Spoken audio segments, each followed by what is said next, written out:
Hello students. आज हम लोग देखेंगे ये अध्याय 3 आपका धातु एवं अधातु, जो कि यह क्लास टेंथ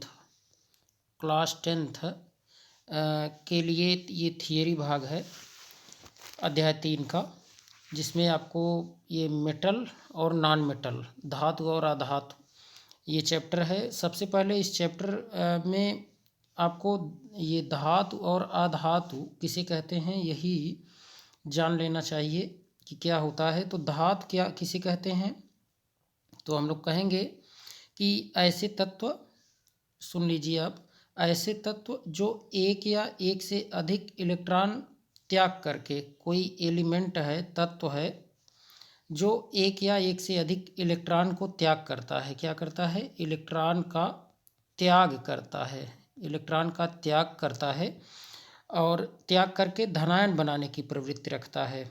उसी को आप क्या कहते हैं? धातु कहते हैं। ठीक। अब एग्जाम्पल के लिए आप ले सकते हैं धातु में, इसके एग्जाम्पल आप दिखा सकते हैं। जैसे आप एस ब्लॉक में देखें तो हाइड्रोजन को छोड़ करके आप लीजिए, ये लिथियम हुआ, सोडियम हुआ, पोटेशियम हुआ, रुबिडियम हुआ, सीजियम हुआ, फ्रेंसियम हुआ, या फिर आप दूसरे वर्ग में आप चले जाएं तो वहाँ आपको देखने को मिलेगा ये बेरिलियम मिलेगा। देखिए यहाँ लिख देते हैं इसको पुनः, बेरिलियम धातु के ही एग्जाम्पल हैं। बेरिलियम हुआ, उसके बाद आप देखेंगे तो magnesium, calcium, strontium, barium, radium. ठीक, ये सभी क्या हैं? धातु हैं। अब इसमें ये कहा जा रहा है कि एक या एक से अधिक इलेक्ट्रॉन का त्याग करके ये धनायन बनाते हैं। जैसे आप देखें सोडियम को देखें, सोडियम का परमाणु क्रमांक जो है वो कितना है? 11 होता है, 11। तो इसका अगर इलेक्ट्रॉनिक कॉन्फ़िगरेशन करेंगे तो 281 आएगा। और आपको ये पता है कि अक्रिय गैसें जैसे हीलियम है, नियान है, आर्गन है,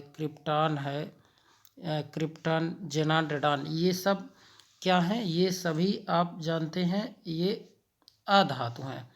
तो इन्हीं के जैसा ये सभी एलिमेंट होना चाहते हैं, क्योंकि ये क्या हैं? अक्रिय हैं, मतलब स्टेबल हैं। ये क्या हैं? स्टेबल तत्व हैं और ये अधातुएं हैं, ये भी जानिए। तो देखिए, अगर आप चेक करिए इनका क्रमांक ध्यान से देखें तो हीलियम का 2 होगा, नियान का 10 होता है, आर्गन का 18 होगा, 18, क्रिप्टन का 36 होगा। तो अब जैसे 11 चेक करिए, देखिए इसके क्लोजेस्ट इन अक्रिय गैसों में किसका क्रमांक है? तो 11 के नज़दीक तो आप देख पा रहे होंगे कि नियान का 10 है, तो यह भी अपना 10 करना चाहेगा जिससे उसी के जैसा हो जाए, इसके नज़दीक जो होगा। तो अब ये क्या करेगा? अपना एक इलेक्ट्रॉन निकाल देगा, एक इलेक्ट्रॉन निकालेगा। तो अब पता है कि इसमें 11 प्रोटॉन भी थे, 11 ही इलेक्ट्रॉन भी थे। तो होगा क्या कि एक इलेक्ट्रॉन निकलेगा तो प्रोटॉन जो होगा एक बढ़ जाएगा, और इसीलिए सोडियम जैसे ही एक इलेक्ट्रॉन का त्याग करेगा इसके ऊपर एक प्रोटॉन बढ़ जाएगा और एक पॉजिटिव चार्ज आ जाएगा। तो इसलिए एक या एक से अधिक इलेक्ट्रॉन, यह यहाँ तो एक इलेक्ट्रॉन निकाल रहा है। अभी एल्युमिनियम देखेंगे, कैल्शियम देखेंगे तो वहाँ पर एल्युमिनियम 3 इलेक्ट्रॉन, कैल्शियम 2 इलेक्ट्रॉन, है ना। कैल्शियम देखेंगे तो 2 इलेक्ट्रॉन निकाल कर 2+ बनाएगा। तो इस तरीके से ये सभी धातु कही जाएंगी।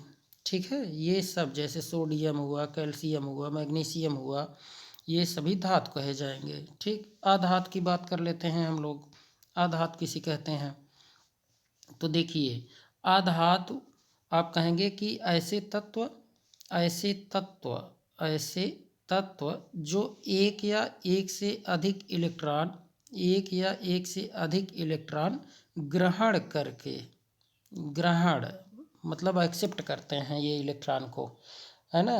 कोई ऐसा तत्व जो एक या एक से अधिक इलेक्ट्रॉन ग्रहण करके ऋण आयन बनाने की प्रवृत्ति रखता है, ऋणायन बनाने की प्रवृत्ति रखता है, ऋणायन बनाने की प्रवृत्ति रखता है, उसे हम क्या कहेंगे? अधातु कहेंगे।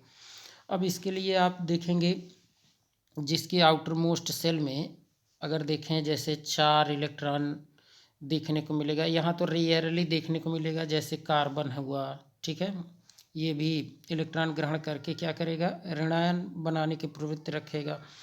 तो 4 में तो रेयरली देखने को मिलेगा, लेकिन जिसके बाहर अगर आपको देखने को मिले 5 है, 6 है, 7 है, तो ये सामान्यतया ये सब के सब क्या होंगे, अधातु होंगे। जिसके बाहर 5, 6, 7 सामान्य रूप में, कहीं आपको कहीं कहीं अपवाद मिलेगा, लेकिन अक्सर ये देखने को मिलेगा। जैसे हम आपको दिखाते हैं, जैसे अगर आप देखें इसमें चले आइए पी ब्लॉक में, है ना, पी ब्लॉक में यहाँ आपको थोड़ा सा बताया जाए। पी ब्लॉक में अगर आएंगे तो पी ब्लॉक कुछ इस तरीके से आपको पी ब्लॉक में देखने को मिलते हैं एलिमेंट्स, है ना। देखिए यहाँ आपका बोरान हो गया, कार्बन हो गया, नाइट्रोजन हो गया, ऑक्सीजन हो गया, फ्लोरीन हो गया, और यहीं पर आपको नियान देखने को मिलता है ना, नियान। यहाँ ऊपर आपको हीलियम देखने को मिलेगा। तो अब अगर आप चेक करें तो इसका क्रमांक तो 5 है ना, इसका 6 है, इसका 7 है, इसका 8 है, इसका 9 है, इसका 10 है, ठीक।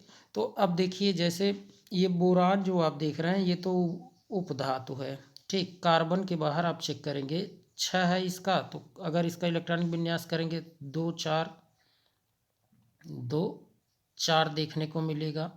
तो 4 जो आप देख पा रहे हैं ये बाहर, ऐसे इसके नीचे अभी और भी मिलेंगे, तो नीचे वाले जो होंगे वो धातु होंगे, है ना। जैसे कार्बन, सिलिकॉन, जर्मेनियम, एशियन, पीबी, ठीक। तो इसमें अब आप 4 वाले में तो ये सिलिकॉन, जर्मेनियम जो आप देख रहे हैं ये क्या है, उपधातु हैं, है ना, और नीचे वाले धातु हैं, तो इसीलिए 4 वाले को मत कहिए। लेकिन जैसे आप नाइट्रोजन में आप जाइए, देखिए यहाँ पर आपको मिलेगा ये फास्फोरस, आर्सेनिक, इसमें भी एक्सेप्शन देखने को मिलता है। तो सामान्य रूप में कहा गया है, ध्यान दीजिए ये। तो अब इसके बाहर 5 है, क्योंकि 7 है तो देखिए 2 और 5 हो जाएगा, 2 और 5, तो 5 बाहर इन सभी के है। तो लेकिन नाइट्रोजन और फास्फोरस केवल 2 ही हैं आपके अधातु। यहाँ कार्बन आपका अधातु है, इसके नीचे अब नहीं अधातु है, ये क्या है, ये उपधातु है, सिलिकॉन, जर्मेनियम। नीचे ये जो देख रहे हैं ये दुर्बल धातुएं हैं। लेकिन अगर आप चेक करें, जैसे अब इसके आगे जिसके बाहर अगर 6 और 7 मिलेगा, 6 7, और ये सब अक्री जितने होते हैं ये अधातु होते हैं, जानते रहिए। तो OSSETEPO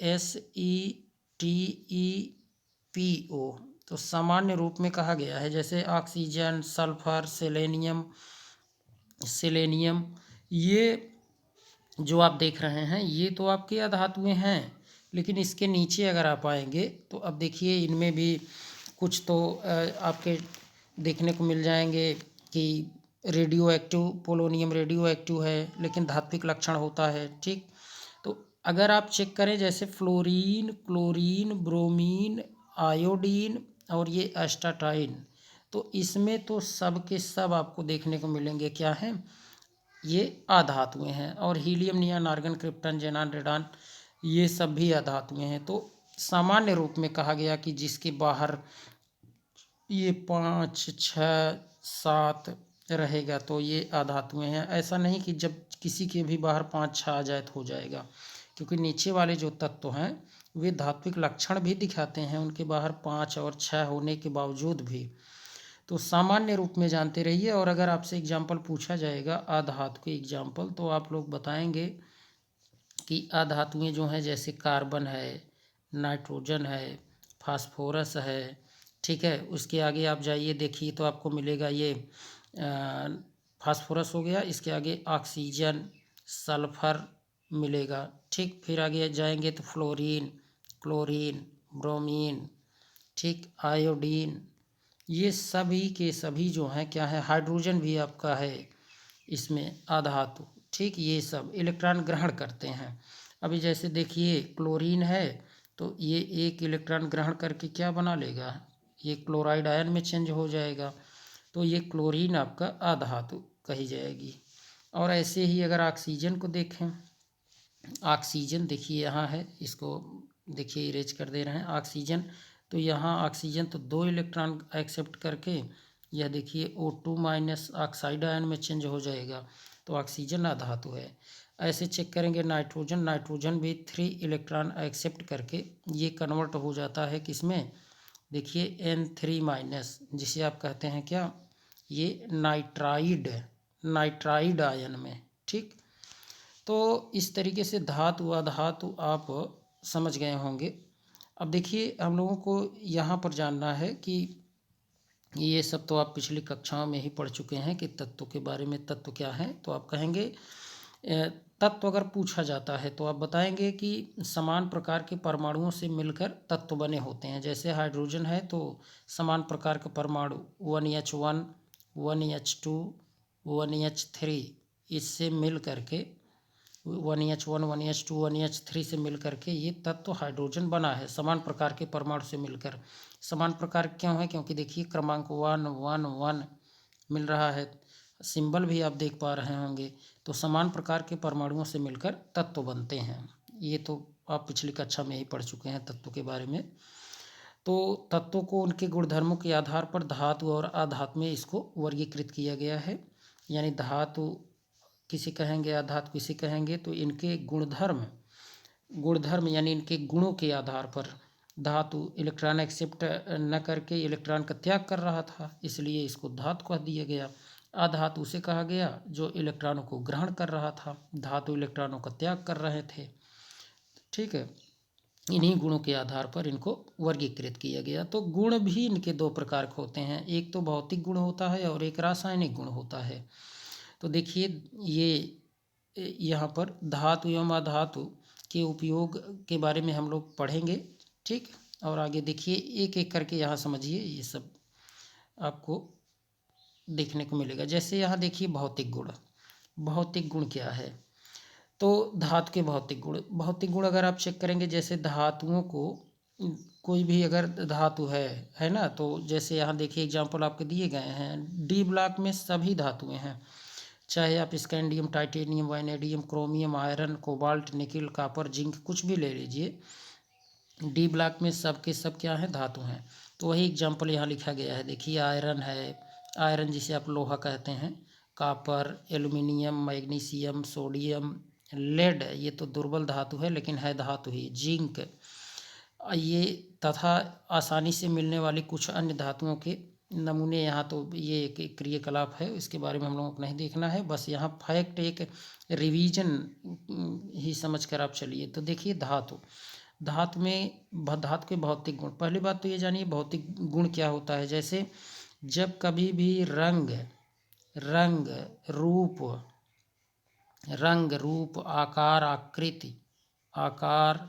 आकृति, यहाँ भी आप योजक चिन्ह रहेगा, कामा नहीं रहेगा। रंग रूप आकार आकृति, ठीक है, अवस्था, ठीक, और घनत्व, साथ ही साथ जैसे आप क्वथनांक,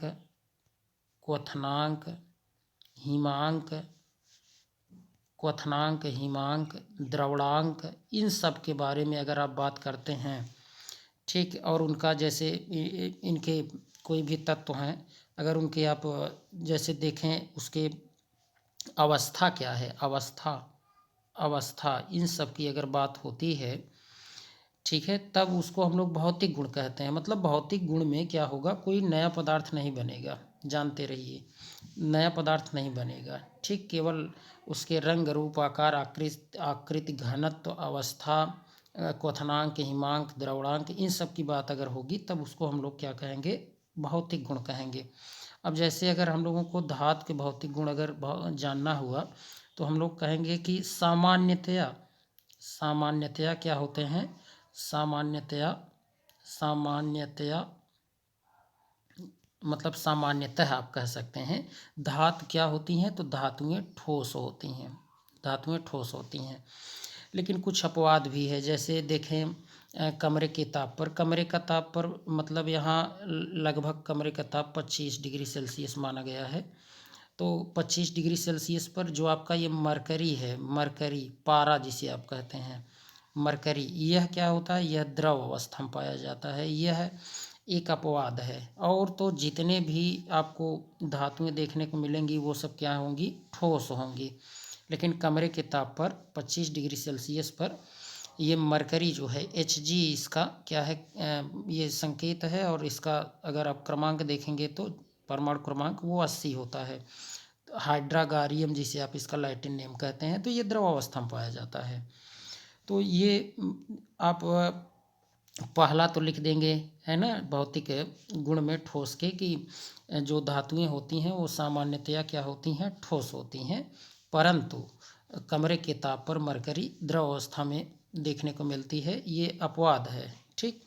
और क्या होता होगा, और देखिए जैसे धातुओं में, धातुएं जो होती हैं ये तो ठोस आपने देख ही लिया। धातुओं को अगर उनको देखें, अगर उसको हम गर्म करके पीटते हैं तो उनमें क्या देखने को मिलता है कि आघात वर्धनीयता, है ना, आघात वर्धनीयता देखने को मिलती है। मतलब अगर आप उस पर चोट देते हैं तो वो क्या होगा, वो फैलता है ना। तभी तो देखिए कोई लोहे का, लोहा जो है धातु है, उसको आप देखें वहाँ विश्वकर्मा जी के यहाँ ले जाते हैं तो वो गर्म करके उसको पीटते हैं तो वो क्या होता है, फैलता है ना। कोई आप ऐसे लोहे का आप रॉड ले गए हैं तो वो गर्म करके पीट करके इसका शेप बदल देते हैं। हो सकता है इसका वो फावड़ा बना दें, ठीक, इसका वो क्या कर दें, फावड़ा हो सकता है बना दें।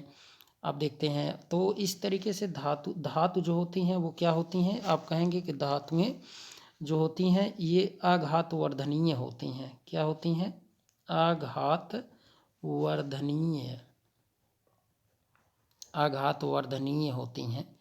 तो और साथ में धातुओं में तन्यता का गुण देखने को मिलता है, तन्यता, है ना, तन्यता का गुण देखने को मिलता है। जैसे आप देखिए धातुओं से वायर बना लेते हैं, तार बना लेते हैं, है ना, तो ये तन्यता का गुण पाया जाता है। और धातुएं जो होती हैं, धातुओं में चमक होती है, धातुओं में क्या होती है, धात्विक चमक। आप ध्यान देना, चमक जो होगी वो कैसी होगी, धात्विक चमक, धात्विक चमक देखने को मिलती है। और इसके अलावा धातुएं जो होती हैं ये ऊष्मा और विद्युत की क्या होती हैं, सुचालक होती हैं, सुचालक, है ना, सुचालक होती हैं। ये बातें भी जानते रहिए। तो ये सभी गुण आपको देखने को मिलेंगे क्या, धातुओं के, इन्हें आप भौतिक गुण कहेंगे। ठीक है। और भी बहुत से गुण हैं, ऐसा नहीं कि बस ये जितना बताए गए। तो बस आप एक क्विक रिवीजन की तरह हो रहा है, इसको आप समझ लीजिए। और देखिए जैसे अब यही सारी बातें इसमें आपको क्रियाकलाप के माध्यम से बताई गई हैं कि आघात वर्धनीय होती हैं। ठीक है। और इसको देखिए कहा गया है कि धातुओं को पीट करके पतली चादर बनाया जा सकता है। तो वही अभी हमने कहा, धातुओं को पीट कर फैला सकते हैं, तो वही आघात वर्धनीय है। और यहाँ तक कि देखिए ये जो गोल्ड होता है, सोना, और ये सिल्वर, चांदी, ये सबसे अधिक आघात वर्धनीय धातुएं हैं। सबसे ज़्यादा आघात वर्धनीयता का गुण सोना और चांदी में देखने को मिलता है। और देखिए इसमें वही बातें यहाँ पर कही जा रही हैं कि धातु के पतले तार के रूप में खींचने की क्षमता को हम तन्यता कहते हैं, तो ऑलरेडी अभी हमने बताया ही। और सोना तो सबसे अधिक तन्य धातु है। और यह आपको जानकर के आश्चर्य होगा कि 1 ग्राम सोने से 2 किलोमीटर लंबा तार बनाया जा सकता है। जरा विचार करिए, 1 ग्राम सोना, है ना, 1 ग्राम, ओनली 1 ग्राम गोल्ड का संकेत Au है ना। 1 ग्राम सोने से 2 किलोमीटर लंबा तार बनाया जा सकता है। तो बहुत ज़्यादा तन्यता इसमें देखने को मिलती है। तो ये सब बातें हैं, आप इसको ऑलरेडी हमने बताया ही। और यहाँ ये जो एक्सपेरिमेंट के माध्यम से भी आपको यहाँ समझाया जा रहा है कि अगर आप यहाँ गर्म करेंगे तो क्या होगा, ये अगर कोई धातु का आपने यहाँ छड़ लिया है, इसको गर्म करेंगे तो एक यहाँ गर्म करेंगे तो यहाँ भी धीरे धीरे ये गर्म हो जाएगा। इसका मतलब ये है कि ये ऊष्मा की क्या होती हैं,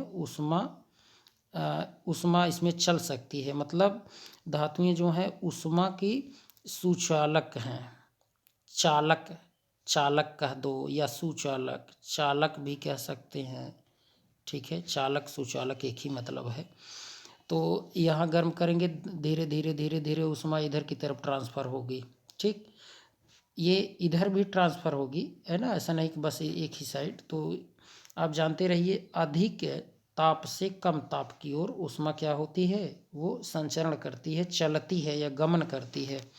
तो इस एक्सपेरिमेंट से यही बताया जा रहा है। और यहाँ देखिए, यहाँ ये बताया जा रहा है इस क्रियाकलाप से कि आपके पास कोई ये धातु का अगर वायर है, यहाँ पर अगर आपने कोई बैटरी जोड़ दिया और इसको एक और आपने वायर ले लिया और यहाँ पर अगर आप बल्ब लगा रहे हैं, तो ये बल्ब क्या करेगा, ये बल्ब जलेगा। ठीक है, बल्ब जलेगा।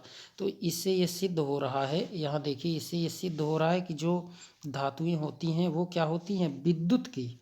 अभी इसके पहले ऊष्मा का आपने देखा, अब यहाँ पर आप कहेंगे कि विद्युत की, ये विद्युत की क्या होती हैं, विद्युत की भी चालक या सुचालक आप कह सकते हैं, एक ही बात है। तो ये विद्युत और ऊष्मा दोनों के क्या होते हैं, चालक सुचालक आप कहेंगे कि धातुएं होती हैं। तो यही एक्सपेरिमेंट के माध्यम से यहाँ बताया जा रहा है सारी बातें। अब देखिए, यहाँ जरा आधात के बारे में देख लेते हैं। आधात किसे कहते हैं, तो आप कहेंगे कि ऐसे तत्व, है ना, तत्व को ही तो दो भागों में बांटे हैं, धातु अधातु, वैसे उपधातु भी होता है, उसको भी आप देखेंगे। तो अधातु किसे कहते हैं, तो अधातु ऐसे तत्व जो एक या एक से अधिक इलेक्ट्रॉन ग्रहण करके ऋणायन बनाने की प्रवृत्ति रखते हैं, उन्हें अधातु कहते हैं। जैसे आप देख रहे हैं, क्लोरीन एक इलेक्ट्रॉन ग्रहण करके ये क्लोराइड आयन में, अभी बताया भी गया आपको, ऑक्सीजन 2 इलेक्ट्रॉन ये ग्रहण करेगा, तो देखिए ये ऑक्साइड आयन में परिवर्तित हो जाएगा। ऐसे ही अगर आप नाइट्रोजन का चेक करते हैं, तो ये तो 3 इलेक्ट्रॉन ग्रहण करके ये क्या होगा, ये नाइट्राइड आयन में चेंज होगा। अच्छा, अब आप सोच रहे हैं कि यहाँ पर ये क्लोरीन क्यों 1 ले रहा है इलेक्ट्रॉन, ऑक्सीजन क्यों 2 इलेक्ट्रॉन ले रहा है, नाइट्रोजन क्यों 3 इलेक्ट्रॉन ले रहा है। तो ये तो आपको पहले ही बताए थे कि इसका क्रमांक 17 होगा। क्लोरीन का 1 इलेक्ट्रॉन जैसे ही पाएगा तो 18 हो जाएगा। और 18 किसका होता है, अभी तो आपको बताए थे ना, helium neon argon, helium neon argon krypton, ये सब बताए थे।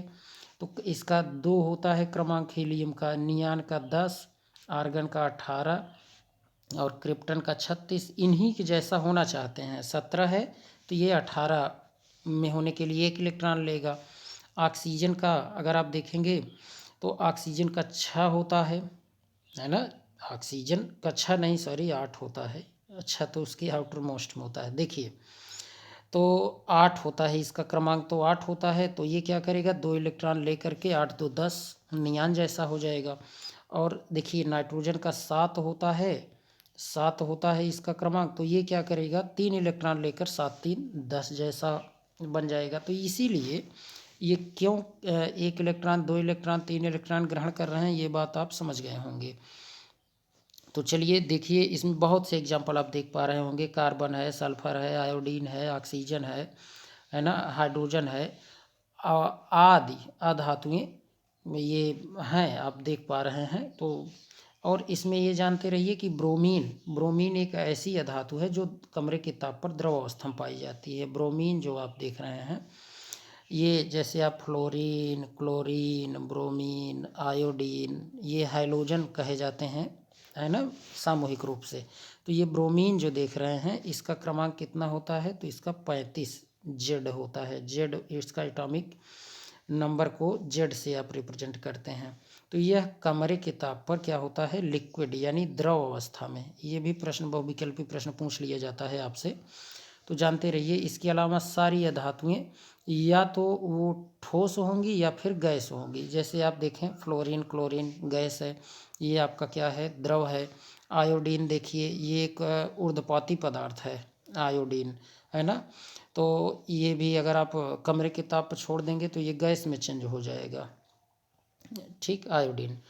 तो जानते रहिए। और इसके अलावा जैसे हाइड्रोजन देखिए, वो भी गैस, नाइट्रोजन भी गैस, फास्फोरस ठोस है आपका, ठीक है, सल्फर भी ठोस है। तो अधातुएं ध्यान दीजिए कि ठोस, द्रव, गैस तीनों अवस्था में पाई जाती है। ठोस, द्रव, गैस तीनों अवस्था में पाई जाती है। तो इसके हम लोग यहाँ पर देख लेते हैं, ये भौतिक गुण अभी चल रहा है, भौतिक गुण। तो आप कहेंगे अधातुएं क्या होती हैं? ठोस होती हैं, ठोस भी होती हैं, द्रव में। अब जैसे ठोस कोई पूछे कौन सा होता है तो आप बताएंगे कि सल्फर हुआ, फास्फोरस हुआ ठोस। द्रव में ब्रोमीन आपको देखने को मिलेगा, यही एक ही है अधातु जो द्रव अवस्था में होती है।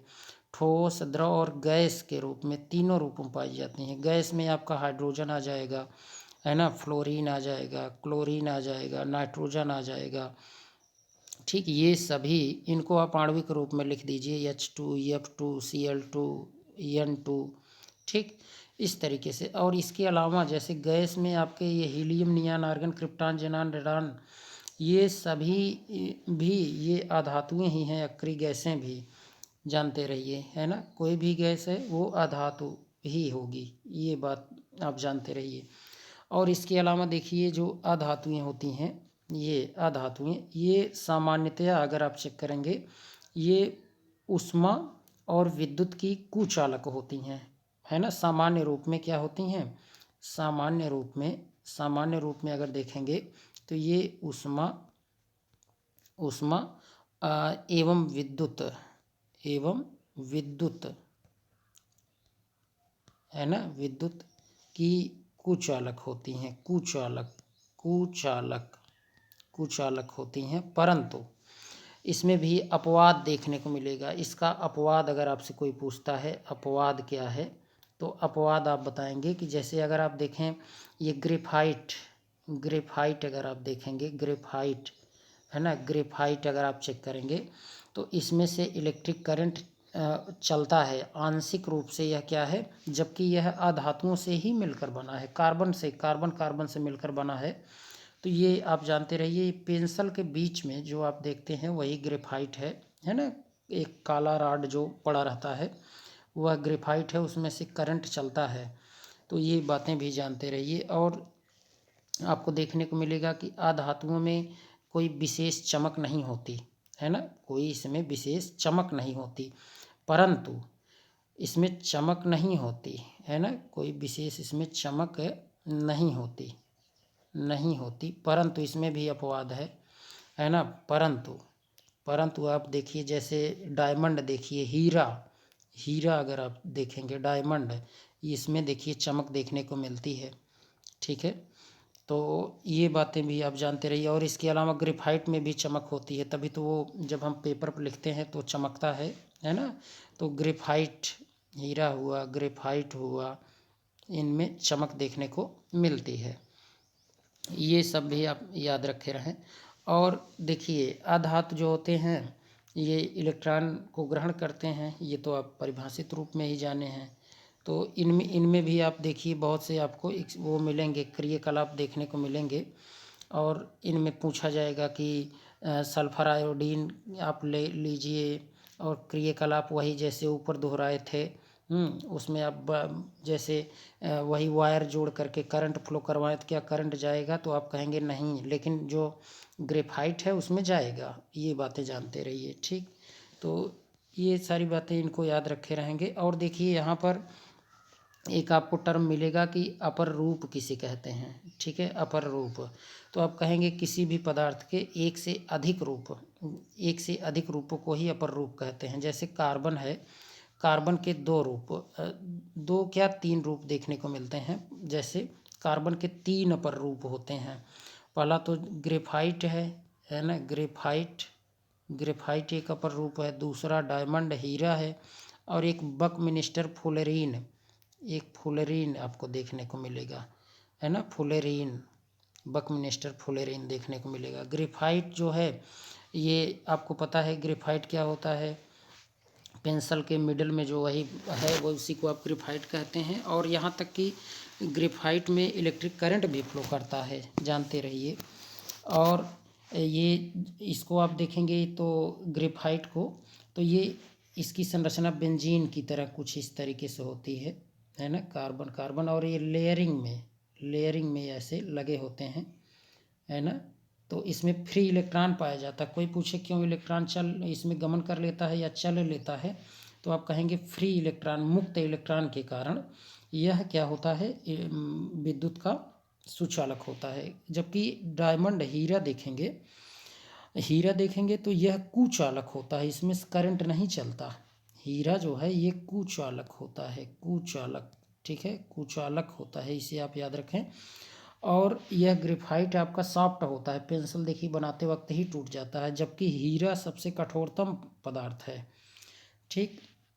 फुलेरिन जो आपको देखने को मिलेगा बहुत रेयरली, है ना, लेकिन इसके भी वो अपर रूप देखने को मिले हैं, तो ये बातें जानते रहिए। कभी कभी ये पूछ लेता है कि डायमंड में, जैसे हीरा है, डायमंड, इसमें कौन सा संकरण देखने को मिलता है, संकरण, तो आप बताएंगे इसमें sp2 संकरण, सॉरी sp3।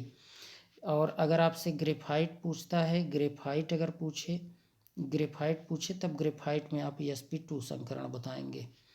ठीक, संकरण की भी बातें कभी पूछ ली जाती हैं। और ग्रेफाइट जो है ये देखेंगे तो इसमें sp2 संकरण देखने को मिलेगा। डायमंड अगर पूछा जाए तो sp3 संकरण, ये भी आप जानकारी रखिए।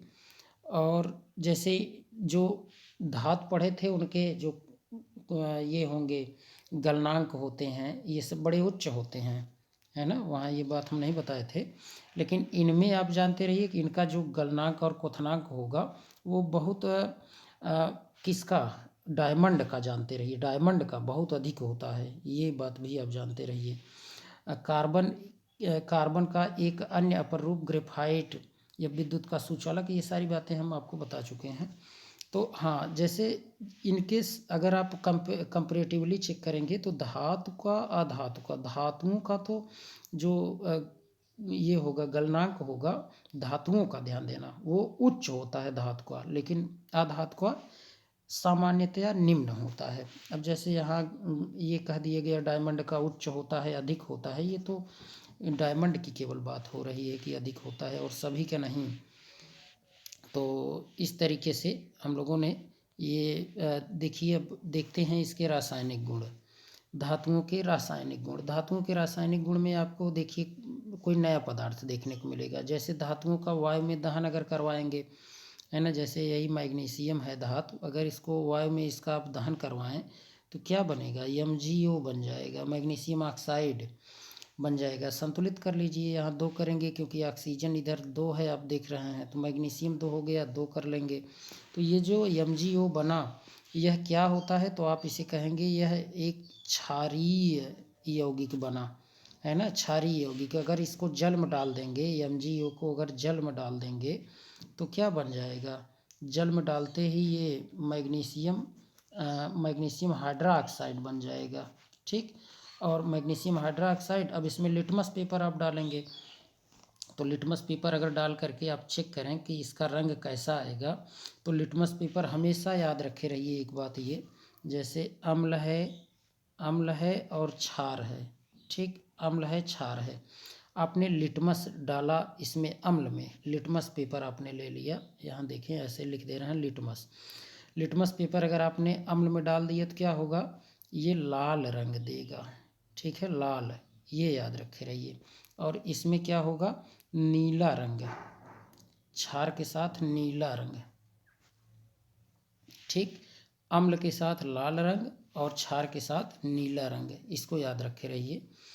तो इस तरीके से, अच्छा, लिटमस पेपर, अब लिटमस पेपर के भी अलग अलग रंग होते हैं। अगर आप लिटमस पेपर दो रंग है, एक नीला भी लिटमस होता है और एक लाल लिटमस होता है, ठीक, लाल लिटमस हो चाहे नीला हो, अगर आप उसको अम्ल में डाल रहे हैं तो वो लाल ही रहेगा, ये जानिए कि चाहे वो नीला लिटमस हो चाहे लाल हो, अगर उसको आप इसमें क्षार में डाल रहे हैं तो वो नीला रहेगा। मतलब कहने का ये कि अगर नीला लिए थे, नीला लिटमस अम्ल में डालेंगे तो वो लाल हो जाएगा, अगर लाल लिटमस लिए थे तो वो लाल लाल ही रहेगा।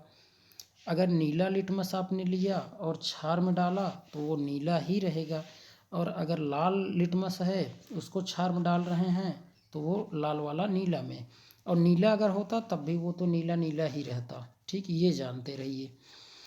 तो इस तरीके से आप इसको समझ गए हैं। यहाँ देखिए एक यहाँ क्रियाकलाप के माध्यम से भी समझाने का प्रयास किया गया। जैसे धातु ऑक्सीजन से क्रिया करके धातु ऑक्साइड बनाया, अभी मैग्नीशियम का हमने दिखाया था। कॉपर ऑक्सीजन से क्रिया करके वही कॉपर ऑक्साइड। अब कॉपर सेकंड क्यों लिखा गया है यहाँ?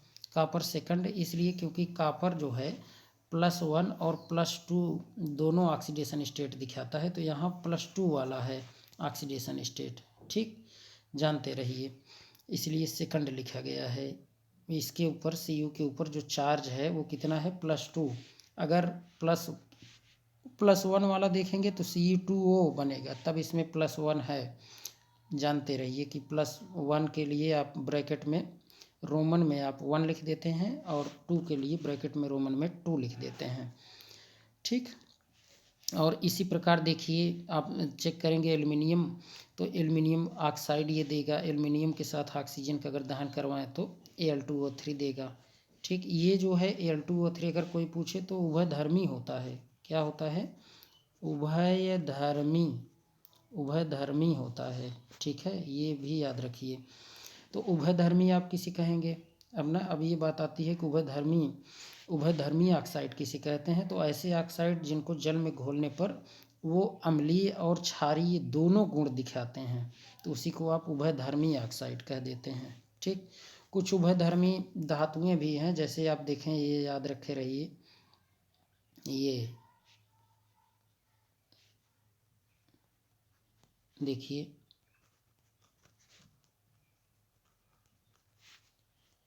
ये याद रखे रहिए, SbZn AS SN PbAl। ठीक है, ये सब, ये ट्रिक भी है इसका याद करने का। सब से SB, जन से ZN, की तो कट गया है, सब जन की, आस AS, आस सुनो SN, प्रभु PB, अल्लाह AL। तो ये इस ट्रिक के माध्यम से भी आप इसको याद रख सकते हैं। और देखिए, जैसे अब यही यहाँ पर ज़रा समझिए, देखिए ये अम्ल और क्षार दोनों से क्रिया कर लेगा, इसीलिए तो वह धर्मी कहा गया। तो देखिए Al2O3 अगर एसिड के साथ क्रिया करवाएंगे, देखिए तब भी क्रिया करके एल्युमिनियम क्लोराइड बना लिया और जल। और अगर आप इसकी क्षार से क्रिया करवाते हैं तो sodium Meta aluminate, sodium Meta aluminate, तो उसका फार्मूला अलग हो जाएगा। सोडियम एल्यूमिनेट बना लिया और ये H2O यहाँ भी निकला, तो ये भी याद रखना है। ठीक, अब देखिए यहाँ जैसे Na2O में अगर जल डालें तो NaOH मिलेगा, K2O में KOH मिलेगा। ठीक, और ये सब क्या है? सब धातुओं के ऑक्साइड हों चाहे हाइड्रा ऑक्साइड हों, वो सभी के सभी क्या होते हैं? क्षारीय होते हैं। और जो अभी हमने बताया वो आप याद रखिएगा, उसको उभयधर्मी दोनों गुण दिखाते हैं। ठीक, तो ये है आपका, ये एक क्विक रिवीजन केवल करवा दे रहे हैं। ठीक, और इससे थोड़ा सा आपका वो कॉन्सेप्ट क्लियर हो जाएगा। धातु जब जल के साथ हम क्रिया करते हैं तो क्या होता है? तो धातु अगर जल के साथ क्रिया करवाएंगे तो कुछ धातुएं देखिए डायरेक्ट क्रिया कर लेते हैं, डायरेक्ट, लेकिन कुछ ऐसी धातुएं हैं जो उनके वाइपर से क्रिया करती हैं। अब देखिए, जैसे धातु है, जल के साथ क्रिया करवाएंगे धातु ऑक्साइड और हाइड्रोजन गैस निकलेगी। धातु ऑक्साइड जल के साथ क्रिया करवाएंगे, धातु हाइड्रा ऑक्साइड बना लेते हैं। देखिए जैसे अभी मैग्नीशियम है, मैग्नीशियम की अगर हम जल से क्रिया करवाएं, ठीक है, जल से क्रिया करवाएं तो क्या बनाएगा? यहाँ मैग्नीशियम हाइड्रा ऑक्साइड, तो यहीं बन जाएगा OH होल ट्वाइस और हाइड्रोजन गैस निकल गया। ठीक है, ये। लेकिन अगर इसी मैग्नीशियम का ऑक्साइड ले लें, है ना, ऑक्सीजन से अगर क्रिया करवाएंगे तो ऑक्साइड मिलेगा, वही कहा जा रहा है यहाँ धातु ऑक्साइड। अब अगर इसकी जल से क्रिया करवाते हैं तब भी क्या आपको देखने को मिलेगा? तब आपको देखने को मिलेगा यहाँ धात्विक, देखिए MgOH होल ट्वाइस। अब आप सोच रहे हैं कि यहाँ धातु ऑक्साइड लिखा गया है, जबकि मैग्नीशियम के साथ हमने जल क्रिया करवाया तो धातु ऑक्साइड नहीं, डायरेक्ट हाइड्रा ऑक्साइड बना दिया। तो आप कहेंगे यस बनेगा, यहाँ कोई दिक्कत नहीं। ये तो रेयरली देखिए, आपको देखने को सभी में नहीं देखने को मिलेगा। जैसे कैल्शियम के साथ जल क्रिया देखिए, यहाँ ऑक्साइड नहीं हाइड्रा ऑक्साइड मिला और हाइड्रोजन गैस। जो अधिक क्रियाशील हैं वो इसी तरीके से क्रिया करती हैं, डायरेक्ट हाइड्रोक्साइड बना लेंगी। पोटेशियम को देखिए जल के साथ, जैसे यहाँ जल के साथ देखिए धातु ऑक्साइड कहा गया, लेकिन यहाँ हाइड्रोक्साइड बन रहा है। तो अधिक क्रियाशील डायरेक्ट हाइड्रोक्साइड बना लेते हैं। लेकिन जैसे अगर आप चेक करते हैं इसमें एल्युमिनियम के साथ, तो एल्युमिनियम के साथ आपको देखने को मिलेगा कि ऑक्साइड देखने को मिल जाए। जैसे एल्युमिनियम है, और एल्युमिनियम तो आप चेक भी करेंगे अगर H2O, तो इसके वाइपर से इसके वाष्प से क्रिया करके ये क्रिया भी करेगा, तो वही ऑक्साइड ही Al2O3 ही बनाएगा और हाइड्रोजन गैस निकलेगी। ठीक, इसे आप संतुलित कर लीजिएगा, सिंपल है। यहाँ अगर आप चेक करें, चलिए मैं संतुलित कर दे रहा हूँ इसको। यहाँ 2 लगाएंगे तो 2 2 जा 4 Al 4 हो गया। अब यहाँ 2 3 जा 6 ऑक्सीजन, तो 6 ऑक्सीजन यहाँ करेंगे। 6 2 जा आप यहाँ देखें 12 हाइड्रोजन, तो यहाँ 6 लगा देंगे। 6 2 जा 12, इस तरीके से ये बैलेंस हो जाएगा। तो देखिए सभी के साथ नहीं, को Zn भी, जैसे एल्युमिनियम यहाँ ऑक्साइड बनाया, ऐसे Zn भी ऑक्साइड ही बनाता है, ZnO, जब आप जल के साथ क्रिया करवाते हैं, और वो भी वाष्प ही होना चाहिए यहाँ भी, तभी ये बनाएगा और हाइड्रोजन गैस यहाँ से भी मुक्त होगी। ठीक, ये क्विक रिवीजन जैसा हो जा रहा है, जिससे आपको ये देखिए, यहाँ देखिए एल्युमिनियम जल के साथ क्रिया किया तो ऑक्साइड बनाया, है ना। आयरन भी, एल्युमिनियम हुआ, आयरन हुआ, जिंक हुआ, ठीक है, ये सभी ऑक्साइड बनाते हैं। तो देखिए यहाँ ऑक्साइड बना, ये भी ऑक्साइड। अब देखिए कहा गया क्या होता है जब धातु अम्लों के साथ अब क्रिया करती हैं। तो धातु जब भी अम्ल के साथ क्रिया करेंगे तो लवण हाइड्रोजन गैस बनेगा। अब क्रियाकलाप के माध्यम से यहाँ तो आपको बताया गया है। अब यहाँ एक जरा सा रिएक्शन देखिए, रिएक्शन अच्छा यहाँ दिया नहीं गया है, यहीं आपको दिखा देते हैं क्या होता है जब धातु अम्लों के साथ क्रिया करते हैं। जैसे अगर हमारे पास यहाँ ये मैग्नीशियम है अम्ल, HCl हाइड्रोक्लोरिक अम्ल है, क्रिया करवाएंगे तो MgCl2 बन जाएगा, MgCl2, और साथ ही साथ हाइड्रोजन गैस मुक्त हो जाएगा। ठीक, तो यहाँ संतुलित कर लेंगे। ठीक है, MgCl2 भी मिल गया, 2 हाइड्रोजन भी मिल गया, संतुलित हो गया। तो वही कहा गया कि लवण और हाइड्रोजन गैस बनती है। इसी तरीके से अगर आप चेक करेंगे सोडियम के बारे में, सोडियम से क्रिया करवा दीजिए, ये सल्फ्यूरिक एसिड H2SO4 अम्ल से ही क्रिया करवा रहे हैं अभी, तो Na2SO4 बन जाएगा, Na2SO4 बन जाएगा, और साथ ही साथ हाइड्रोजन गैस मुक्त हो जाएगी। ठीक, तो Na2 यहाँ 2 कर लेंगे, संतुलित हो जाएगा। तो इस तरीके से देखिए सॉल्ट और हाइड्रोजन गैस बन गया। ठीक, तो यहाँ रिएक्शन दिया नहीं था इसलिए आपको दिखा दिया गया। और यहाँ देखिए जैसे आर्डर, क्रियाशीलता का क्रम भी आपको, इसके लिए तो आपको ये याद कर लीजिए, मैं यहाँ आपको दिखा दे रहा हूँ, ये यहाँ पर प्लेस है, देखिए यहाँ ये एक इलेक्ट्रोकेमिकल सीरीज आप याद रखे रहिए, तो इसमें पता चल जाएगा कौन अधिक क्रियाशील है कौन कम क्रियाशील है। जैसे देखिए ये याद रखिए, है ना, ये इसका ट्रिक ही है, लेके बांसुरी का ना, अब यहाँ जगह नहीं है तो हम यहाँ बना दे रहे हैं ऐसे करके, ये जान लीजिएगा कि ये सोडियम जो है, ये सोडियम यहाँ है। ठीक है, लेके बांसुरी का ना मुझे अल मियाँ जी जिंक आ गया, अलमिया जी क्रो मतलब क्रोमियम, फेक्रो CD कोबाल्ट नहीं, निकिल नहीं, सोना SN पर Pb हम हाइड्रोजन हम। अब फिर यहाँ देखिए हम गाय ऐसे इस तरीके का ट्रिक है, चप्पा चप्पा करके CuHg PtAu। ठीक है, ये आपका इलेक्ट्रोकेमिकल सीरीज है ना, ये आपका इलेक्ट्रोकेमिकल सीरीज है। अब जैसे सबसे ज़्यादा क्रियाशील कौन है इसमें, लिथियम है, ये पोटेशियम उसके बाद आएगा, फिर बेरियम, स्ट्रांसियम, कैल्शियम, सोडियम, इसके बाद मैग्नीशियम, एल्युमिनियम, ये manganese, zinc, iron, chromium, cadmium, cobalt, nickel, stannum tin, plumbum lead, फिर हाइड्रोजन, फिर कॉपर, फिर Hg, फिर Pt, फिर Au का नंबर आएगा। इस तरीके से ये क्रियाशीलता का क्रम हम लोग देखते हैं। ठीक है, तो जानते रहिए इसका लाभ क्या मिलेगा जान रहे हैं। जैसे अगर दे दिया गया Cu और Na, इसको देखिए कि इसमें कौन ज़्यादा क्रियाशील है, तो आप क्या कहेंगे, इसमें कहेंगे Ca जो है, Ca Na से ज़्यादा क्रियाशील है। ठीक है, अब कहीं दिया रहे अगर आपको कि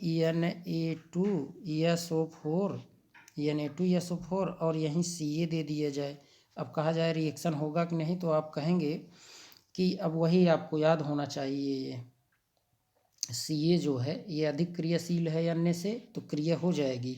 अगर यहीं दिया होता कि अगर ऐसा दिया होता CaSO4 और प्लस Na, अब पूछा जाता कि यहाँ क्रिया होगी कि नहीं, तो आप कहेंगे नहीं होगी, यहाँ हो जाएगा।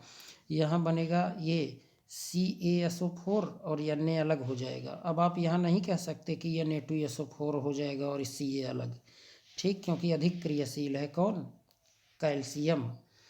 तो ये होता है, इसमें आपको याद रखना है। इतना याद रखे रहेंगे तो ये हमेशा के लिए आपको इलेक्ट्रोकेमिकल सीरीज याद रख लीजिए, तो हमेशा के लिए कोई रिएक्शन आपसे गलत नहीं होगा। ठीक, और देखिए यहाँ पर ये क्रियाकलाप के माध्यम से वही बातें आपको समझाई गई हैं। और यहाँ देखिए दिया गया है थोड़ा सा, ये आपको यहाँ देखिए एक्टिविटी सीरीज, वही जिसकी बात अभी कर रहे थे, तो यहाँ दिया गया है, हमने पूरा बता दिया, इसमें तो आधा अधूरा दिया गया है। ठीक, जानते रहिए इसमें जो सबसे ऊपर है ये सबसे अधिक क्रियाशील है, नीचे वाले जो हैं कम क्रियाशील होते हैं, बीच में जो हैं वो घटती अब क्रियाशीलता है वो मॉडरेट होते हैं, मतलब मध्यस्थ क्रियाशील होते हैं। तो ये बातें भी जानते रहिए। और ये इन सभी प्रश्नों को हम लोग देख लेंगे। फिर धातु एवं अधातु कैसे अभिक्रिया करती हैं, किस तरीके से, तो अभिक्रिया करने का तरीका इसमें क्या होता है, जैसे बाह्यतम कोश में उपस्थित इलेक्ट्रॉन, वही देखते हैं। जैसे अगर आपसे कोई पूछे कैल्शियम जो है ऑक्सीजन से कैसे क्रिया करता है, ठीक, ये पूछ ले, तो आप बताएंगे कैल्शियम के बाहर दो, इसका इलेक्ट्रॉनिक विन्यास करेंगे तो बाहर तो 2 होता है, 2 8 8 2 है ना, इसका क्रमांक 20 होता है, ये तो पता है, इसका 8 होता है तो 2 6 होगा। अब कैसे क्रिया करेगा, तो बाह्यतम कोश में, दोनों को बाह्यतम देखिए, है ना, इसका अगर 20 है तो ये क्या चाहेगा, 2 निकाल करके अब 18 होना चाहेगा, आर्गन जैसा, और ये चाहेगा कि वही मुझे 2 मिल जाए और मैं नियान जैसा, यानी कि 6 2 8 तो है ही, 10 हो जाए, ये सोचेगा हमारा। तो ऐसे क्रिया होती है, बाह्यतम कोश में उपस्थित इलेक्ट्रॉन ही उसके बाह्यतम कोश में इलेक्ट्रॉन को ट्रांसफ़र करते हैं। ठीक, तो ये 2 निकाल कर 2+ में कन्वर्ट हो जाएगा, और यही 2 इलेक्ट्रॉन ये एक्सेप्ट कर लेगा ऑक्सीजन, तो 2- आ जाएगा। अब ये देख रहे हैं, जैसे 2+ 2- ऑक्सीजन के पास 2-, कैल्शियम के पास 2+ आ गया, तो कैल्शियम के पास क्या आया, 2+ चार्ज, ऑक्सीजन के पास 2- चार्ज, और प्लस माइनस में अट्रैक्शन होगा, तो ये इनके ऊपर वही चार्ज रख करके क्रॉस मल्टीप्लिकेशन कर दीजिए, तो बन गया क्या, Ca, और इसका 2 आ जाएगा यहाँ, Ca2, और O में इसका 2 यहाँ आ जाएगा, और 2 2 जब सिमिलर मिल जाए तो कैंसिल कर दीजिए, और ये प्लस माइनस तो वैसे भी न्यूट्रल हो जाएंगे, तो ये 2 2 कैंसिल, CaO बन जाएगा, क्या बन जाएगा, CaO, कैल्शियम ऑक्साइड। इस तरीके से ये क्रिया करते हैं। ऐसे बहुत से एग्जाम्पल आपको देखने को मिल जाएंगे। जैसे यहाँ देखिए दिखाया गया है सोडियम और क्लोरीन का, तो सोडियम का और क्लोरीन का, सोडियम के इलेक्ट्रॉनिक विन्यास 2 8 1, और इसका 2 8 7 होगा, 17 होता है। तो ये क्या करेगा कि 10 होने के लिए एक इलेक्ट्रॉन ये अपना निकालेगा और उसी को यह ग्रहण कर लेगा, इसका बाह्यतम कोश में जो ये है 7, तो इसका हो जाएगा 2 8 10, 10 8 18 हो जाएगा, इसका 18 हो गया और इसका 10, अक्रिय गैस जैसे हो गए। तो अब सोडियम एक इलेक्ट्रॉन निकाला तो 1+ आ जाएगा, क्लोरीन एक इलेक्ट्रॉन लिया तो 1- आ जाएगा। अब सोडियम पर 1+ आ गया और क्लोरीन पर 1- आ गया, 1+ 1- ऐसे भी लिख सकते हैं, तिरछा गुणा, प्लस माइनस तो ऐसे ही ख़त्म हो जाएंगे। तो Na1J Na आप लिख दीजिए, और Cl1J Cl, तो NaCl बन गया। इसी तरीके से ये क्रिया करते हैं एक दूसरे से। ठीक, अब आगे देखिए, यहाँ एक आपको वो मिलेगा, आयनिक यौगिकों के गुणधर्म, आयनिक यौगिकों के गुणधर्म हम आपको यहीं बता दे रहे हैं, समझिए। आयनिक जो होंगे, जैसे ये कोई मेटल, नॉन मेटल है ना, ये NaCl, यहाँ देखिए ये आयनिक है ना, धनायनिक ऋणायनिक, दो पार्ट हैं इसमें, धनायन ऋणायन, तो ये आयनिक है। इसमें इसके गुणधर्म आपसे कोई पूछे तो ये कहेंगे जल में, ये जल में घुल जाएगा, पूर्णतया घुलेगा। क्यों? क्योंकि जल भी ध्रुवीय होता है, उस पर भी प्लस माइनस होता है, इस पर भी देखिए प्लस माइनस है, तो ये जल में घुल जाएंगे, और जल में घोलेंगे तो इसके जो विलयन होंगे उसमें से इलेक्ट्रिक करंट फ्लो करेगा, क्योंकि ये देखिए यहाँ पर आयन है ना, आयन के कारण इलेक्ट्रिक करंट फ्लो करता है। अगर कोई आपसे पूछता है कि जैसे कोई धातु है, मान लीजिए ये लोहे की धातु है, इसमें से इलेक्ट्रिक करंट क्यों फ्लो करता है, तो आप कहेंगे मुक्त इलेक्ट्रॉन के कारण। यहाँ पर मुक्त इलेक्ट्रॉन बताएंगे, यहाँ क्या बताएंगे, मुक्त इलेक्ट्रॉन के कारण इलेक्ट्रिक करंट चलता है। लेकिन अगर आपसे कोई पूछे कि कोई विलयन है, आयनिक पदार्थ, इसमें जल आपने लिया था, नमक इसमें घोल दिया आपने, तो Na+ और Cl- में ये टूट गया, अब इसमें करंट किसके कारण चलेगा, तो आप बताएंगे इसमें आयन के कारण। इसमें क्या बताएंगे, आयन के कारण, जबकि धातुओं में क्या बताएंगे, मुक्त इलेक्ट्रॉन के कारण। ठीक, ये जानकारी रखिए। तो ये गुण हैं इनके, ठीक, उसमें से करंट भी चल लेगा आयनिक विलयन में से, ठीक है, जल में घुल भी जाएंगे ये, ठीक, ये सारी बातें आप इनको जानते रहिए। लेकिन इनको केरोसिन ऑयल में अगर आप नमक को डालेंगे तो नहीं घुलेगा, ठीक, ये सभी गुण, क्योंकि वो नॉन पोलर होता है ना, इसीलिए ये यही सारी बातें इसमें बताई गई हैं। अब धातु कहाँ कहाँ पाए जाते हैं, कैसे उनको हम प्राप्त करते हैं, तो देखिए भूपर्पटी जो हम लोगों का पृथ्वी में के 3 पार्ट हैं, है ना, भूपर्पटी है आपका, एक मध्य है, एक आपका और नीचे जाएंगे आपका मिलेगा, आप पढ़े होंगे, है ना, अर्थ क्रस्ट, उसके बाद आप पढ़े होंगे ये क्रोड और एक कोर।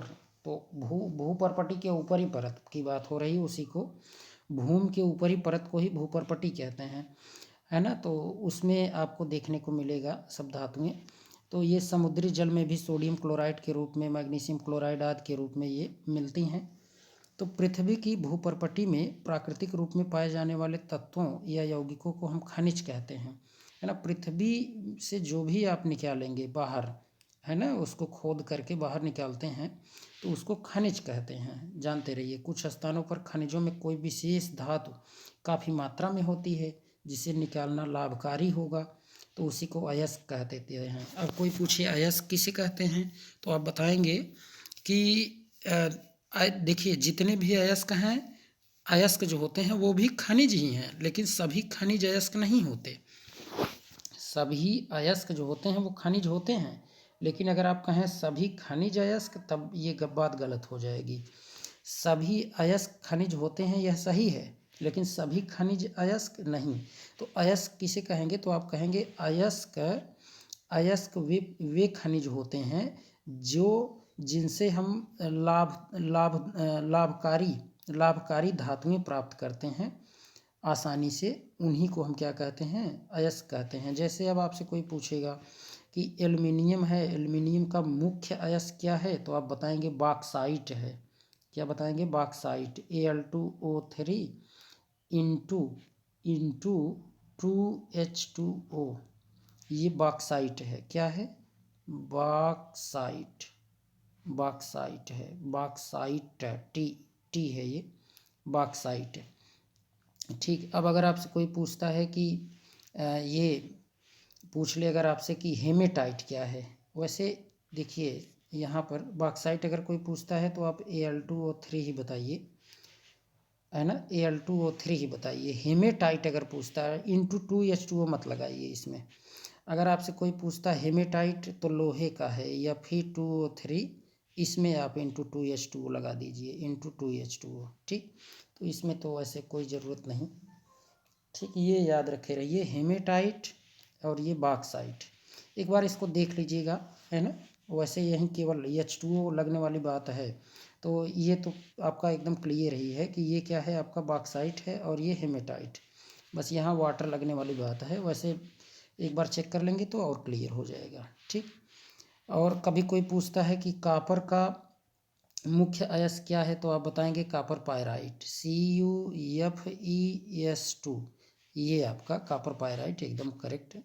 ठीक, इस तरीके से ये इसका मुख्य अयस्क है। तो अयस्क भी कभी पूछता है किसके लिए क्या होगा तो आप बताएंगे। और जो ये आप देख रहे हैं क्रियाशीलता क्रम, अभी जो हम लोग एक सक्रिय श्रेणी देखे थे, जो अधिक क्रियाशील होते हैं, है ना, जैसे देखिए आपका ये पोटेशियम हुआ, सोडियम हुआ, कैल्शियम हुआ, मैग्नीशियम हुआ, एल्युमिनियम हुआ, ये विद्युत अपघटन करके ही इनको हम प्राप्त कर लेते हैं। लेकिन जो मॉडरेट हैं, कार्बन के उपयोग से अपचयन करके इनको प्राप्त करते हैं, जिंक, आयरन, लेड और कॉपर को। ठीक, और जो ये सिल्वर है, एयू है, यानी कि सोना चांदी है, इनको प्राकृतिक अवस्था में ये पाए जाते हैं। कभी कोई पूछता है कि ऐसे धातुएं बताइए जो मुक्त अवस्था में पाई जाती हैं, तो मुक्त अवस्था में पाई जाने वाली धातुएं जो हैं, ये आप चेक करेंगे तो आपको बताएंगे ऐसी धातुएं जो किसी अन्य पदार्थ से क्रिया नहीं करती, वो क्या होती हैं कि वो मुक्त अवस्था में पाई जाने वाली धातु होती हैं। जैसे Au मुक्त अवस्था में पाई जाती है, ठीक है, Pt मुक्त अवस्था में पाई जाती है, ठीक है। तो और इसके अलावा जैसे आप चेक करेंगे Ag भी है, ठीक है, Ag भी, Ag, Au, Pt, ये जो है मुक्त अवस्था में पाई जाने वाली धातुएं हैं, ठीक है, धातु हैं ये सब। तो ये जानकारी रखिए। चलिए और आगे देख लेते हैं। इस तरीके से थोड़ा सा एक क्विक रिवीजन केवल हो जा रहा है यहाँ। अब देखिए अयस्क है तो अयस्क का सांद्रण कैसे करते हैं, ये कई तरीके हैं। एक उच्च अपक्रियाशील धातुएं होती हैं, एक मध्यम अपक्रियाशील, मतलब जो क्रिया तेजी से करती हैं उन्हें उच्च कहेंगे। जो उससे कम मॉडरेट, अभी जो देखे थे आप अभी ऊपर, वही उसी की बात हो रही है। निम्न वाले में वो आ जाएगा आपका Ag, Au, Pt। तो देखिए उच्च वाले को केवल गलित धातु का विद्युत अपघटन करवा दें। विद्युत अपघटन मतलब एक साइड आप ये इसमें इलेक्ट्रोड लगा दीजिए, कैथोड एनोड, और इलेक्ट्रिक करंट फ्लो करेंगे तो वो अलग हो जाएगा, है ना, उसमें एनोड और कैथोड देखने को मिलता है। तो शुद्ध धातु इस तरीके से प्राप्त कर लेंगे। लेकिन मध्यम वाले में थोड़ा सा आपको प्रोसेस इसमें देखने को मिलता है कि अगर कार्बोनेट अयस्क है ना, अयस्क भी कई प्रकार के होते हैं, ऑक्साइड अयस्क, कार्बोनेट अयस्क, सल्फाइड अयस्क, ठीक है। तो अगर कार्बोनेट अयस्क है, मध्यम वाले धातु को ध्यान देना, जो आपका ये है, यहाँ से देख लो एक बार आप, ये मध्यम वाले की बात कर रहे हैं, ये यहाँ जिंक, ये आपका Fe, Pb, ये मध्यम वाले में आएंगे। इसके अलावा ये Cu भी आपका इसी में है, ठीक है, मध्यम में। तो इनकी बातें हो रही हैं, ठीक है। तो देखिए अगर जैसे कार्बोनेट अयस्क, तब उसका निस्तापन करते हैं। निस्तापन क्या है, ऑक्सीजन की अनुपस्थिति में। जैसे मान लो अभी Cu को ही ले रहे हैं, CO3, ये कार्बोनेट अयस्क है, तो ऑक्सीजन की अनुपस्थिति में ही इसको गर्म करेंगे, हीट करेंगे, तो ये CuO और CO2 में अलग हो जाएगा, ठीक। अब इसका हम लोग अगला प्रोसेस करेंगे, ऑक्साइड में बदल लिए। लेकिन अगर सल्फाइड अयस्क है, जैसे Cu2S है, तब यहाँ क्या करेंगे, भर्जन करते हैं। भर्जन ऑक्सीजन की उपस्थिति में होती है, निस्तापन ऑक्सीजन की अनुपस्थिति में। तो यहाँ ऑक्सीजन लेना पड़ेगा और तब हीट करेंगे, तब ये चेंज होगा Cu2O में और SO2 में, ठीक है। तो इसका तब हम अगला प्रोसेस करेंगे, प्रगलन करेंगे भर्जन के बाद, ठीक। यही बताया जा रहा है यहाँ कि अगर सल्फाइड अयस्क होगा, तब उसका भर्जन करेंगे, भर्जन करके धातु ऑक्साइड बनाएंगे। अगर कार्बोनेट अयस्क होगा तो उसका निस्तापन मतलब ऑक्सीजन की अनुपस्थिति में ही हीट करेंगे, तो वो धातु ऑक्साइड मिल जाएगा। फिर उसका अपचयन करके धातु को शुद्ध कर लेंगे, धातु का शोधन कर लेंगे। ऐसे अगर निम्न धातुएं हैं, तो अगर उसके सल्फाइड अयस्क हैं तो ऑक्सीजन की उपस्थिति में हम उसको गर्म करेंगे, भर्जन करेंगे, देखिए, तो वो धातु ऑक्साइड में बदलेगा। फिर यहाँ तो लिखा नहीं है, जानते रहिए कि अगर भर्जन करेंगे धातु ऑक्साइड में बदलेगा, फिर धातु ऑक्साइड का हम क्या करेंगे, परिष्करण कर लेंगे, और उसके बाद हमें शुद्ध धातु मिल जाएगी। शुद्ध धातु एकदम प्योरली शुद्ध भी नहीं होते, है ना, कि 100% हो जाए, लेकिन शुद्ध लगभग आप एक रेंज होता है उसका 96 से 98% शुद्ध हो जाता है, 99%, 99.99% तक शुद्ध हो सकता है, लेकिन 100% शुद्ध नहीं हो पाता। तो ये इस तरीके से आप धातुओं को शुद्ध करते हैं, ये भी आप जानते रहिए। और यहाँ देखिए कि आपको मिलेगा अयस्कों का समृद्धिकरण, है ना, कौन कहाँ बहुत अधिक मात्रा में मिल रहा है, उसके साथ और भी पदार्थ देखने को मिलते हैं। जैसे एक गैंग यहाँ देखने को मिल रहा है, गैंग किसे कहते हैं। तो जब अयस्कों के साथ मिट्टी, रेत, कंकड़, पत्थर ये सब अगर उसके साथ रहें तो मिश्रित रूप में जैसे अयस्क के साथ क्या रहे, मिट्टी भी रहे, रेत भी रहे, कंकड़, पत्थर ये सब रहे, तो इन्हीं सभी को सामूहिक रूप में अयस्क, मिट्टी, कंकड़, पत्थर सामूहिक रूप से इन्हीं सभी को हम क्या कह देंगे, गैंग कह देंगे। ठीक, ये जानते रहिए। ठीक, और आगे देखिए सक्रियण श्रेणी में नीचे आने पर धातुओं का निष्कर्षण कैसे करते हैं। तो ये तो अभी आपने सब जान ही लिया। सल्फाइड होगा तो उसका भर्जन कर रहे हैं ऑक्सीजन की उपस्थिति में, तो ऑक्साइड में बदलेंगे। और अगर नीचे की तरफ है ना तो इनको बस अब ये जो देख रहे हैं HgO, हाइड्रोजन के नीचे जितने भी धातुएं हैं कौन कौन सी हैं, Cu है, Hg है, Ag है, Pt है, Au है। ठीक है, ये हैं ये सब। तो इनके ऑक्साइड अगर हैं, जैसे इनके ऑक्साइड अगर हैं तो विशेष रूप से जैसे Hg की बात अभी हो रही है ना, Cu के होते हैं तो कुछ प्रोसेस करना पड़ता है, लेकिन यहाँ अगर आप चेक करें Hg के, Hg हुआ, Ag हुआ, तो इनके ऑक्साइड को सीधे आप गर्म कर दीजिए तो धातु मिल जाएगा। देखिए इनके ऑक्साइड को सीधे गर्म करें, ऑक्सीजन निकल गया, ये शुद्ध मिल गया Hg। ऐसे अगर Ag2O भी है, अगर इसको भी हीट कर दीजिए, कुछ और आगे प्रोसेस ही नहीं करना पड़ता, केवल इसके ऑक्साइड को गर्म करके आप शुद्ध धातु बना सकते हैं। ये Ag आपको मिल जाएगा। और यहाँ आप ऑक्सीजन दिखा दीजिए, इसको बैलेंस कर लेंगे तो जब 2 लगाएंगे तो यहाँ 4 करना पड़ेगा। और ये देखिए ऑक्सीजन 2 तो निकल गया।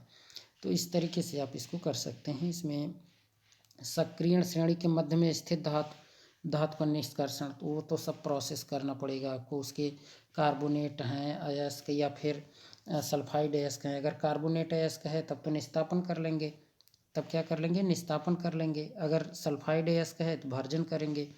अब जैसे सल्फाइड अयस्क है, देखिए भर्जन किया जा रहा है, ऑक्सीजन की उपस्थिति में भर्जन होता है ना। कार्बोनेट अयस्क है तो ऑक्सीजन की अनुपस्थिति में कर देंगे। तो यह आपका क्या है, निस्तापन है, लेकिन यह क्या है, भर्जन है। ये रिएक्शन भर्जन को दिखा रहा है। देखिए यहाँ लिखा भी गया है भर्जन और निस्तापन। ये तो इस तरीके से इनको ऑक्साइड में चेंज कर लेते हैं। ठीक, सिंपल है ये, तो इतना जानते हैं। और फिर देखिए आप चयन कर लेते हैं कार्बन की उपस्थिति में, ये जो जिसकी उपस्थिति में ये हम कर रहे हैं इसको आप चयन कर ले रहे हैं, तो यही आपका क्या कहा जाएगा, यही आपका कहा जाएगा कि ये कार्बन इस ऑक्साइड का क्या कर दिया, आप चयन कर दिया, तो ये जिंक आपको मिल जाएगा। ठीक, तो उचित गालक है ना, उचित गालक, यही सब ये गालक के रूप में भी यूज करते हैं आप इनको। ठीक, रिएक्शन में जैसे गालक, गालक किसे कहते हैं, कभी कोई आपसे गालक पूछ ले, गालक है ना, तो जो आपका भर्जित या निस्तापित अयस्क होता है, अगर वह अम्लीय है तो उसमें क्षारीय कोई पदार्थ मिलाएंगे, है ना, क्षारीय, जैसे क्षारीय आपका ये MgO हो गया, ये मिला देंगे। अगर अम्लीय है तो, अम्लीय अगर आपका अयस्क है तो ये क्षारीय गालक मिला देंगे। ठीक, तो अगर आपका क्षारीय अयस्क है तब उसमें अम्लीय गालक मिलाएंगे। तो गालक वह पदार्थ होता है जो सांद्रित अयस्क है ना, सांद्रित अयस्क में मिला करके उसको शुद्ध करने में, प्रगलन की क्रिया में सहयोगी होता है, तो उसी को आप गालक कहते हैं। गालक अम्लीय भी हो सकता है, क्षारीय भी हो सकता है, वो आपका सांद्रित अयस्क जैसा होगा, उसके विपरीत ही लेना है। तो ये बातें भी आप जान गए होंगे। और एक देखिए ये थर्माइट प्रोसेस पूछता है, थर्मिट अभिक्रिया किसे कहते हैं, तो जानते रहिए जब आयरन के ऑक्साइड पर एल्यूमिनियम का पाउडर डाल के बहुत उच्च ताप पर आप गर्म करते हैं तो आयरन अलग हो जाता है और एल्यूमिनियम ऑक्साइड अलग, और साथ में बहुत ढेर उसमें उष्मा निकलती है। तो ऐसी अभिक्रिया को ही हम थर्माइट अभिक्रिया कहते हैं। उच्च ताप देते हैं, जैसे कहीं रेल की पटरी है ना, टूट गई तो थर्माइट प्रोसेस से ही इसको क्या करते हैं, जोड़ते हैं, जानते रहिए। ये भी सक्रियण श्रेणी में सबसे ऊपर स्थित धातुओं का निष्कर्षण, ये तो पहले ही बताया गया कि इसका क्या करते हैं, तो इसका हम लोग कर देते हैं ये, है ना, केवल इलेक्ट्रोड पर, इसको कैथोड और एनोड पर ही इसको हम क्या करते हैं, उसको अपघटित कर देते हैं, तो अलग हो जाता है। ये तो सिंपल है। धातुओं का परिष्करण, धातुओं के परिष्करण में ये copper, zinc, tin, nickel, silver, इन सब का परिष्करण करते हैं। और इसमें तो आपको देखने को मिलता है कि कई प्रोसेस, पहले आप अयस्क का क्या करते हैं, पहले आप अयस्क का सांद्रण करते हैं, ठीक है, सांद्रण करेंगे। सांद्रण करने के बाद, सांद्रण करना मतलब क्या, उसमें से धूल, मिट्टी, इन सबको बाहर करने की क्रिया को आप सांद्रण करते हैं। इसमें भी कई प्रोसेस होता है, सांद्रण में भी, सांद्रता में भी, जब सांद्रित करते हैं तो इसमें भी कई प्रोसेस होता है। जैसे फेन प्लवण विधि आप देखते हैं, ठीक है, ये सभी विधियाँ आपको 11th में मिलेंगी। तो इसके बाद फिर आप ये निस्तापन करें, निस्तापन करते हैं।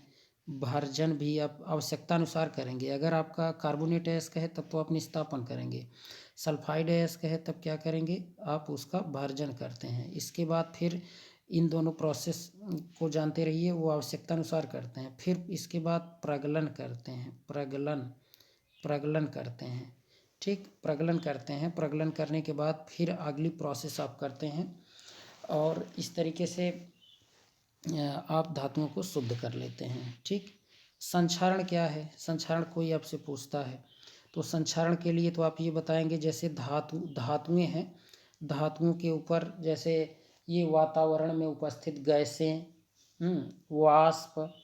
वाष्प और कोई अम्लीय गैसें, है ना, इन सब की क्रिया द्वारा धातुओं का खराब हो जाना यानी क्षरण होना ही संक्षारण। जैसे आप, सबसे अच्छा एग्जाम्पल तो यही है कि आपके पास अगर लोहा है, आयरन है, लोहा, और इस अगर ये नमी की उपस्थिति में है ना, नमी की उपस्थिति में ये क्या होता है कि लोहे पर जंग लग जाता है, ये जंग में बदल जाता है, जंग में, तो ये आपका एक संक्षारण हो रहा है इस लोहे का। आप कहेंगे धीरे धीरे ये लोहा खराब हो रहा है, मतलब इस धीरे धीरे इसके जो लोहे हैं वो कन्वर्ट हो जा रहे हैं, अपघटित हो जा रहे हैं, ठीक, किसकी उपस्थिति में, नमी की उपस्थिति में, और ये ऑक्सीजन की उपस्थिति में, ठीक।